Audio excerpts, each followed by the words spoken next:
Acariciami el sueño, el suave murmullo de tu suspirar. Olá, bem-vindo, bem-vinda, bem-vindos e bem-vindas ao Papo de Música, La Charla de Música, edição internacional. Estamos no bairro de San Telmo, cidade autônoma de Buenos Aires, enquanto esperamos o nosso assado especial, enquanto esperamos o nosso ojo de bife, o nosso bife de chouriço. Estamos decidindo se já vamos começar a falar do Anel do Colón. Nós passamos o dia dentro do Colón. Ô Chu, vamos gravar agora? Porque depois eu não garanto que eu vou estar vivo em condições de fazer essa gravação, entendeu? Antes que o vinho chegue, que tá chegando.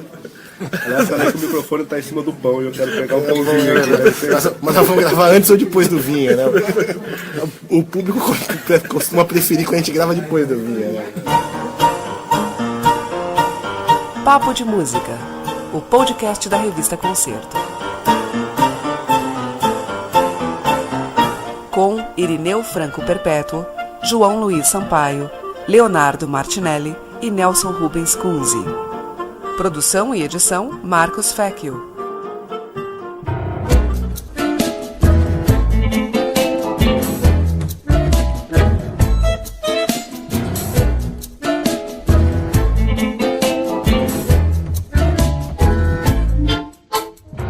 No sé si fue por los vinos, no sé si fue por su boca. Nós viemos aqui para comer muito bem, mas para ver um espetáculo inédito, para ver o Colón Ring, a abertura do bicentenário do ano Wagner, todas as óperas do Anel em apenas um dia. Meninos, antes da gente tentar entrar nas considerações, o que é então o Colón Ring? O que era e o que virou, né? Porque tem um imbróglio aí digno de novela mexicana. E vou para nunca mais voltar. Assim espero. João Luiz Sampaio, você que é o nosso homem internacional, pela primeira vez João Luiz Sampaio internacional, não falando de Nova York, mas falando de Buenos Aires, condescendendo a estar aqui abaixo da linha do Equador. Conte para nós. La escena en un umbrío rincón de la selva negra, entre matorrales, arbustos y sotos.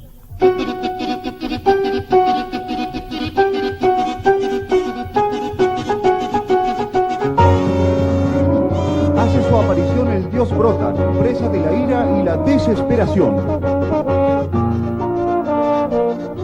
Brotan está desesperado por causa del enano Basilio von Gogh, quien ha raptado a Gretchen, diosa de la virginidad.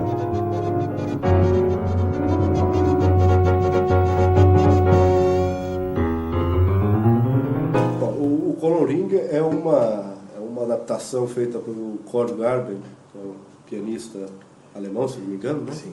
E ele pegou as 4 óperas e fez alguns cortes, né? Uma quantidade considerável de cortes, para que todo o anel, que normalmente dura 14, 15 horas, passasse a durar pouco mais, cerca de 7 horas de música, e pudesse assim, ser interpretado ao longo de um dia só. O espetáculo começou 2h30 da tarde, terminou 11 e pouco da noite, e quer dizer, cada ópera era apresentada, tinha um intervalo, e assim foi assim feito. Era um projeto que surgiu em parceria com a Catarina Wagner, que é a bisneta. Então conta esse Wagner. babado, porque quando a gente teve aqui no passado por Lohring, fizeram mó away, que ia ser a Catarina Wagner, que ela se mostrou uma boa descendente do Richard Wagner, quando estava lidando com os caras, né? Como é que foi isso daí? Pois é, ela apareceu aqui em Buenos Aires cerca de um mês antes da estreia, né? Um mês e 6 semanas. 6 semanas atrás, teoricamente para começar os trabalhos, os ensaios, né, da produção, e aí disse que não ia mais fazer, né? Desceu do avião, foi pro teatro. Foi pro teatro e disse que não ia fazer, culpou num primeiro momento a estrutura do Colón, disse que não era bem o que ela tinha imaginado, os cenários, enfim, criou ali alguns empecilhos.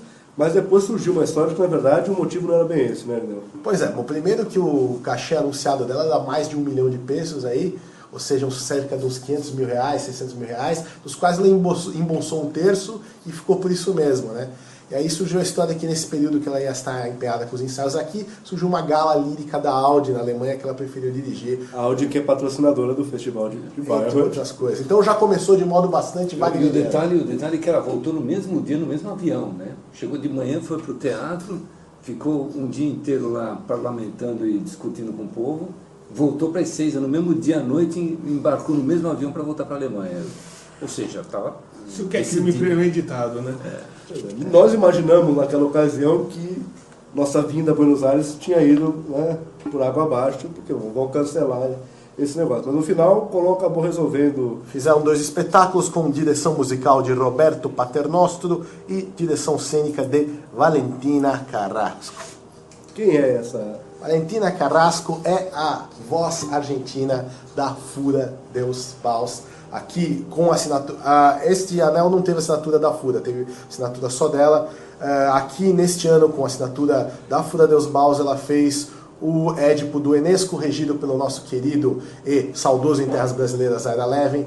Parece que essa parceria Fura Deus Baus e Ira, ano que vem, vai se repetir com um balo em máscara. E a Valentina Carrasco participou, por exemplo, daquele famoso anel da Fura Deus Baus que tem em DVD e Blu-ray, o anel de Valência. Ela estava na equipe que fez. Então, bagagem, currículo ela tem.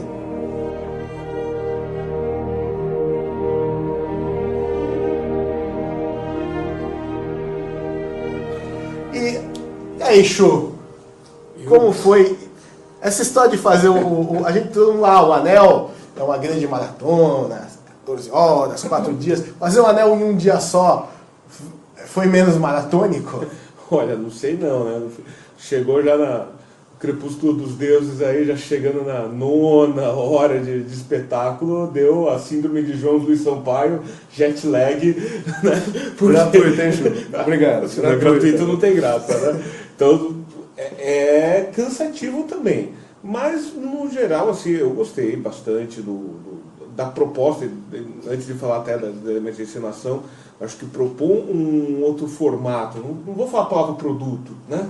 Um formato para um espetáculo como esse, com uma obra como essa, eu acho que agrega. O Anel não vai deixar de ser o Anel porque fizeram essa adaptação. A gente já ouviu falar depois que vão levar essa ideia para o ano que vem para a China, só que aí dividido em 2 espetáculos, né? Não em um único espetáculo no único dia. Então eu acho bacana, independente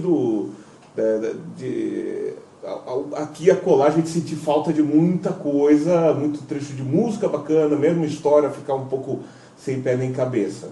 Mas efetivamente não vejo como uma The Ring for Dummies, né? Se você não entende, não conhece o básico do ciclo, você não vai entender, mas ao mesmo tempo para quem já é uma curtição bacana, assim, eu gostei da ideia primordialmente falando.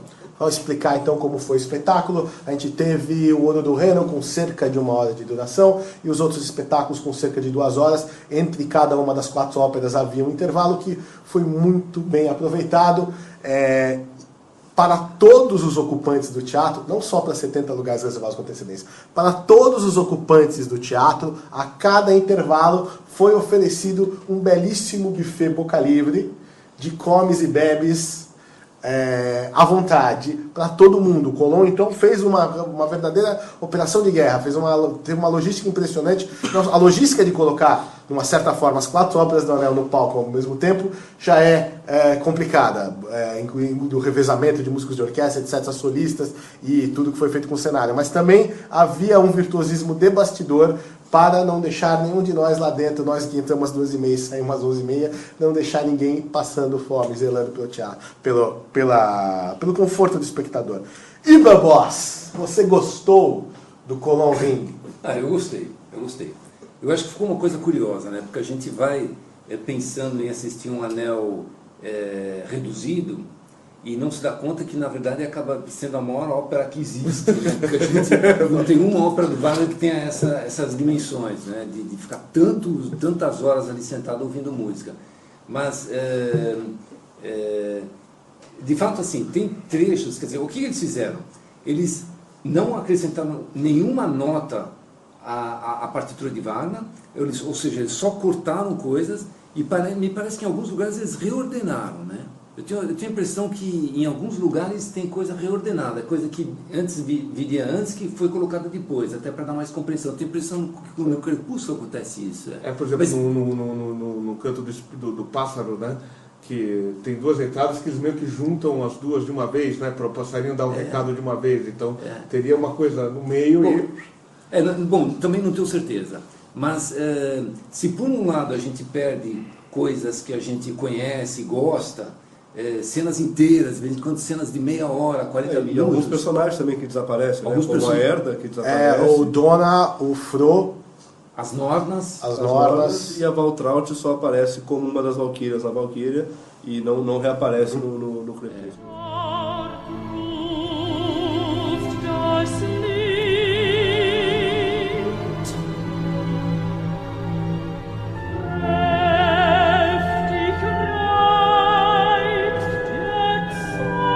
Quarta! Então, apesar disso, é muito bacana você, uma vez, ouvir a história inteira do começo ao fim. Eu acho que não ficou descosturado, não. Ficou uma coisa assim, que você tem que ter uma certa informação para entender o que está acontecendo ali, mas isso mesmo quando o anel é completo, você tem que ter uma certa... Exatamente.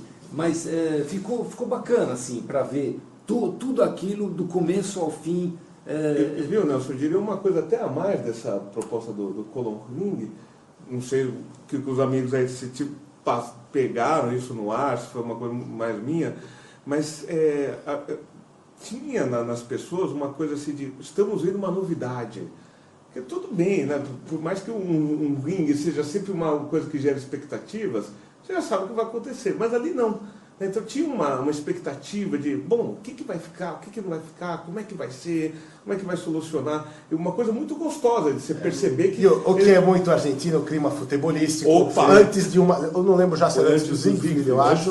O Roberto Paternoster, o regente, já tinha ganho a galera. Então começaram os gritos de Viva Wagner, Viva Wagner. Ele mostrou a partitura para o público. Aí um membro do público que estava sentado bem perto dele gritou Viva Wagner e Verdi. Um atleta gritou Viva Wagner solo, e antes que degenerasse em pancadaria, a música começou de novo. E naquele solo de trompa do tema do Siegfried, teve um bunning em altíssimo nível, né? Porque o trompista já atacou o tema escrocando, né? O pessoal reclama que a gente é malvado, né, Irineu? O público argentino já está para superado. Explica o que o público fazia. Então, antes, né? Já diz, as piadas de trompistas existem, não é à toa, porque é um instrumento ingrato, né? Então o cara entra lá frio para tocar o tema do Siegfried, coitadinho, né? Não deu outra, não tocou, né? Então já escrocou a primeira nota.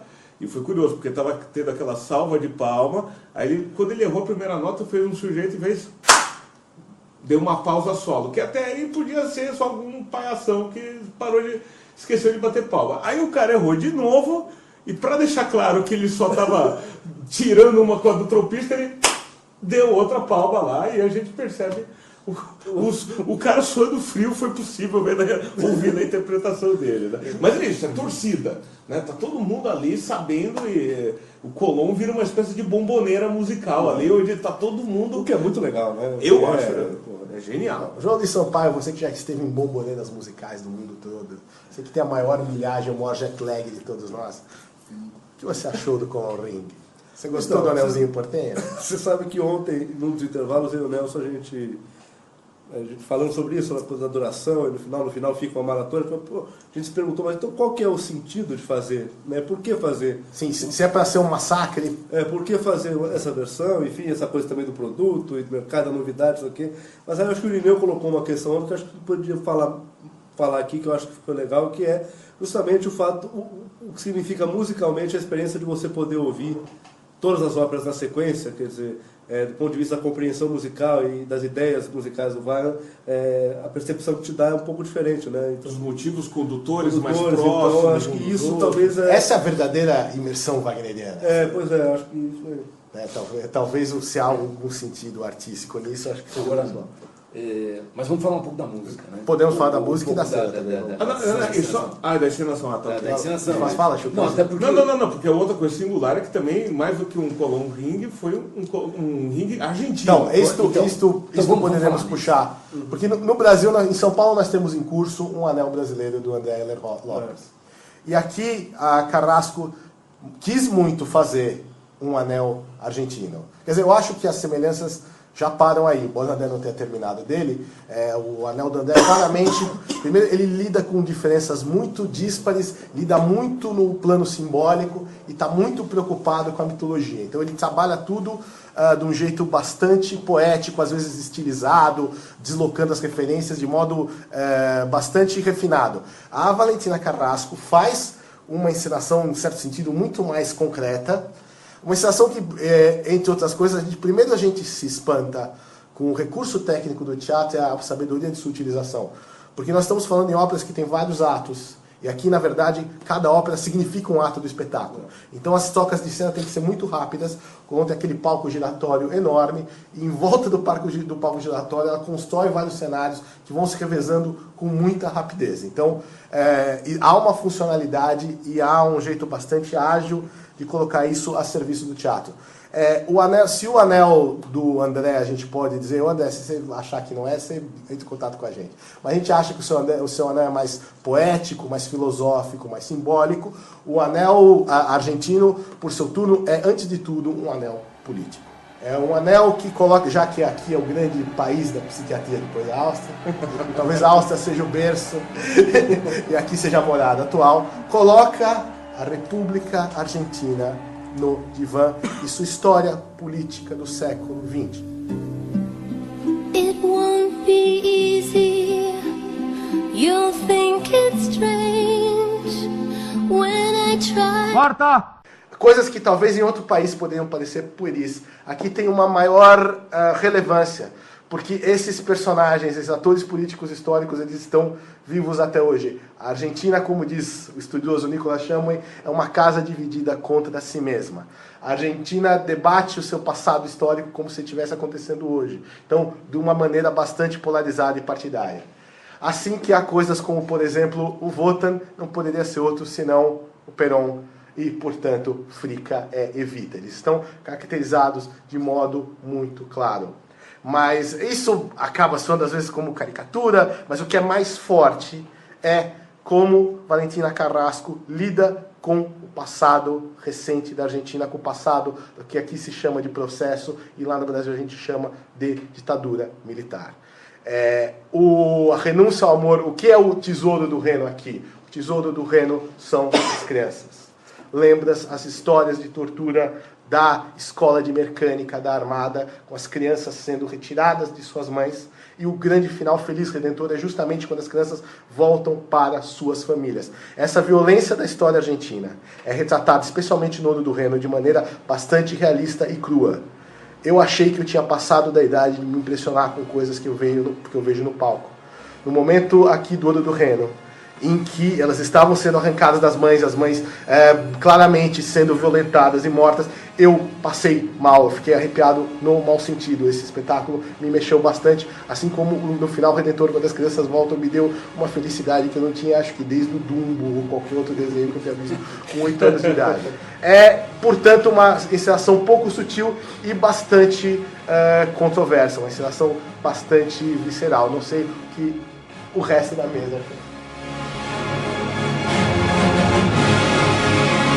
Familiares y víctimas de la última dictadura argentina presentes durante el juicio celebraron la sentencia. Junto a los represores, otras 9 personas fueron acusadas por haber participado en el plan sistemático de apropiación de bebés. Se estima que más de 100 niños fueron raptados de sus madres biológicas, detenidas y luego adoptados por otras familias.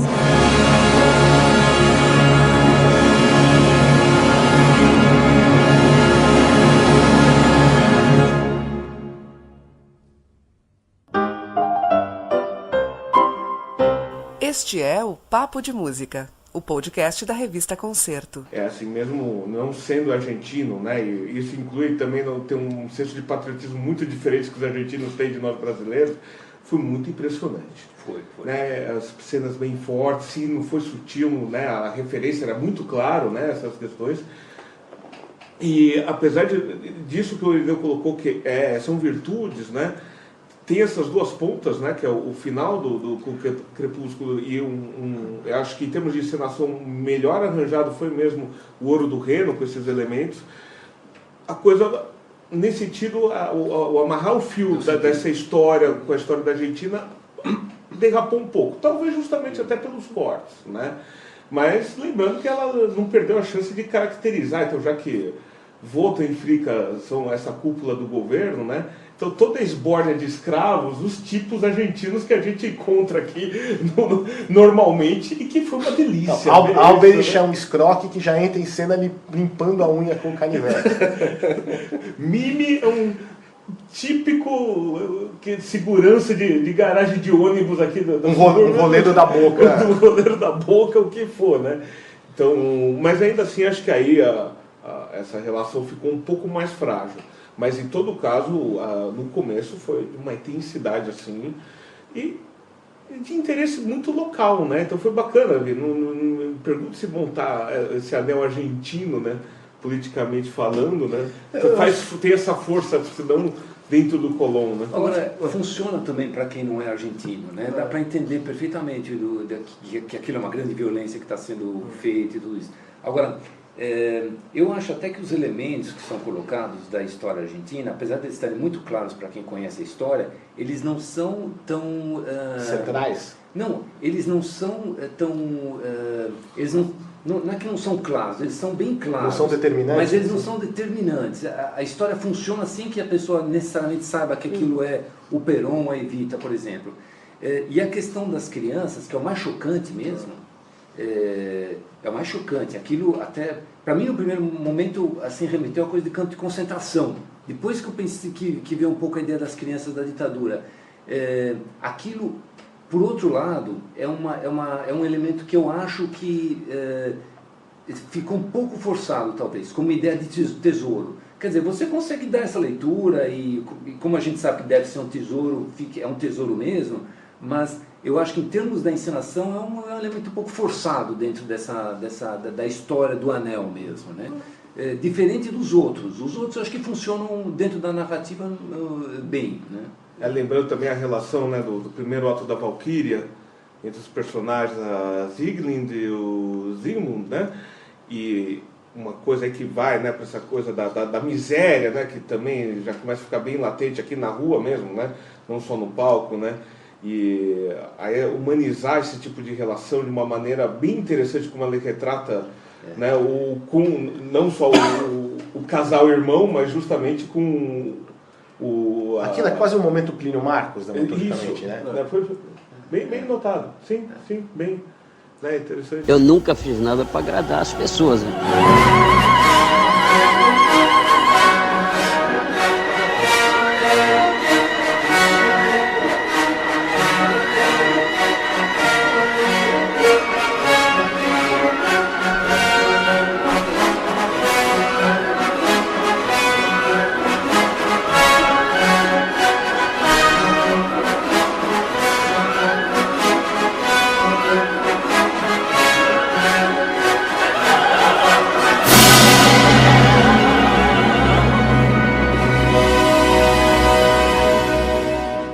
Eu não concordo com o Nelson.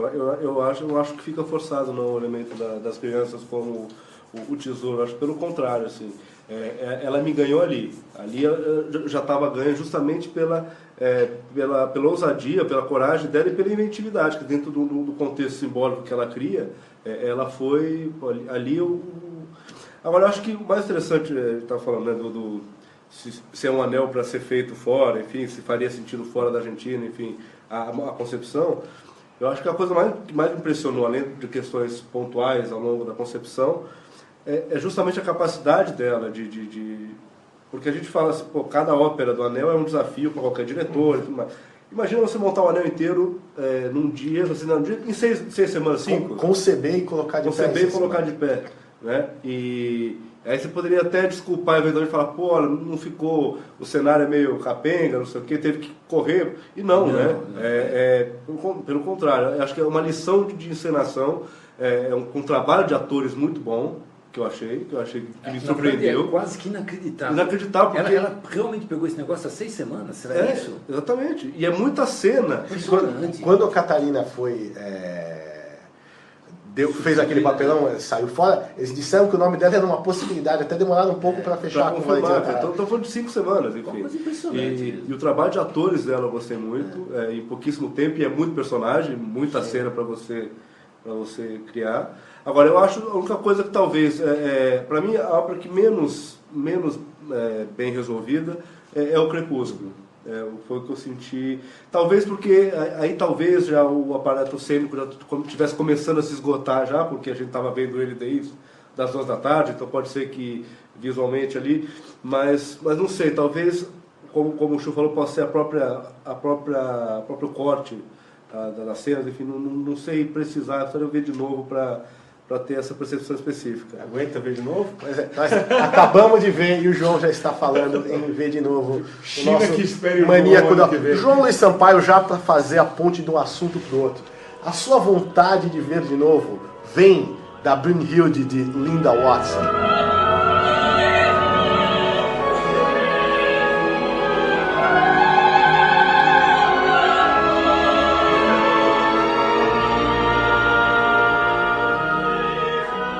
Linda Watson foi para mim o grande nome vocal do espetáculo. Assim, sem dúvida. Foi realmente, puxa, não só ela aguenta, né, até o fim e chega muito bem na cena final, como tem uma técnica incrível e você ouve tudo e o colorido, uma coisa assim, realmente eu fiquei muito impressionado. Acho que o elenco em geral, quer dizer, tem um então, nível... que não dá para falar a mesma coisa do Wotan do Yuka Haselainen. Pois é, exatamente. Acho que... Agora, uma coisa que eu achei muito engraçada é que, assim, não sei se você tiver essa sensação, né? Na Valkyria, por exemplo, eu fiquei muito irritado com ele. Eu falei, porra, né? O Wotan, a gente sempre espera um grande Wotan, especialmente né? O final da Valkyria. Especialmente o final da Valkyria e tudo mais, né? Mas talvez se tivesse sido só a Valkyria ontem, a gente teria saído muito puto do teatro por conta disso. Agora, você vendo o Anel inteiro no dia, você perdoa. Chegou uma hora que eu já tinha esquecido do Wotan e já estava na viagem da Brynhilde com a Linda Watson. Então, acho que também acaba tendo essa consequência. Personagens são muito marcantes, enfim, logo já vem outro, né? Já vem um outro momento então se relativiza um pouco. Mas realmente eu acho que foi um dos pontos mais fracos. Agora, a gente que vinha de São Paulo, nós íamos com uma expectativa muito baixa com relação ao Siegfried do Leonid Zarojaev, esse tenor que fez o Lohengrin lá em São Paulo, que eu não consegui gostar nem um pouco do que ele fez no Lohengrin, pois o João Luiz Sampaio ouviu no Rigoletto em Belém do Pará, não sei o que você achou nesse Rigoletto. Também a sensação mesmo do Lohengrin. Mas e aqui, como Siegfried? Pô, aqui funcionou, né? Gostei bastante também. Vigoroso, né? Não, né? Pensa na parte final, né, do Siegfried, né? Foi um momento muito emocionante do espetáculo, assim, um dos pontos altos de toda essa maratona de 9 horas aí de apresentação.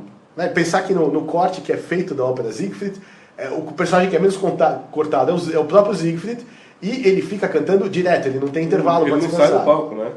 Então, quer dizer, claro, no finalzinho do Crepúsculo ele estava, como é um ser humano, estava com um pouquinho de fadiga, mas ele soube controlar isso na voz, mas soube controlar muito bem. Eu fiquei enfiarei a vela no saco. Depois de 9 horas, o cara ainda conseguir mexer com a plateia, quer dizer, a plateia que está 9 horas ouvindo música, entorpecida, sem ainda mexer, foi bem, sim, foi uma surpresa grata.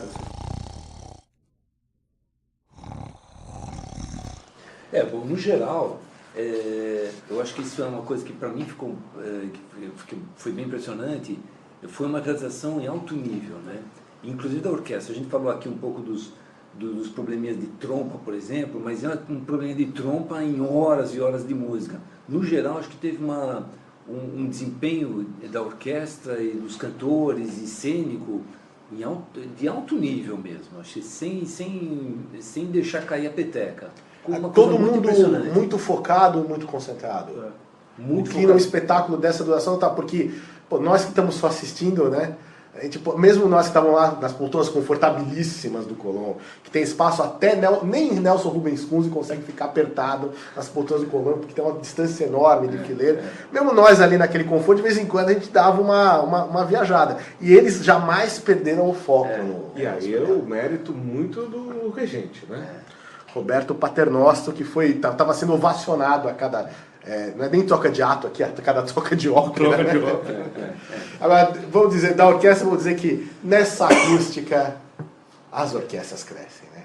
A acústica do Colón presente, né? Chu, você que nunca tinha pisado no Teatro Colón, você que nunca tinha ouvido nada, você que só tinha ouvido falar do Colón, qual é o impacto de ver qualquer coisa nessa casa para você? Olha, é realmente assim é impressionante, né? Ver forças colossais em ação num espetáculo como esse. Então você tem um espetáculo que é colossal, uma acústica que chega de uma maneira tão cristalina, as coisas chegam tão equilibradas, né, que você se pergunta mesmo assim, né, eu estou ouvindo isso, né, dessa maneira tão certinha, né, o palco que é muito grande, né, então mesmo quando se abre assim, as cortinas lá para o Poro do Reno, né, uma coisa que você... Né, eu fiquei bem embasbacado, né, o caipirão, né, me senti muito caipira ali, né, de pegar isso da primeira vez, foi covardia, né, então... Mas, sem dúvida, assim, é um teatro a se tomar como modelo em diversos sentidos, né? Agora, realmente, assim, não tem palavras não, é um teatrão. E a aceitação da plateia também é excelente, né? Assim, o público entusiasmadíssimo, o percentual de gente que saiu do meio eu achei baixíssimo. Muito pequeno. O teatro lotado do começo ao fim. Gozado, saiu mais no primeiro intervalo do que nas demais. Eu percebi isso. Quem ficou até o fim, né? E uma coisa que eu reparei também, muita gente também ia chegando depois. Só reparei que eu saí ali para fumar nos intervalos e tinha bastante gente chegando com o ingresso e entrando também a partir da Valquíria ou a partir do Zico. Perguntando o que aconteceu, né? Que passou, né, não?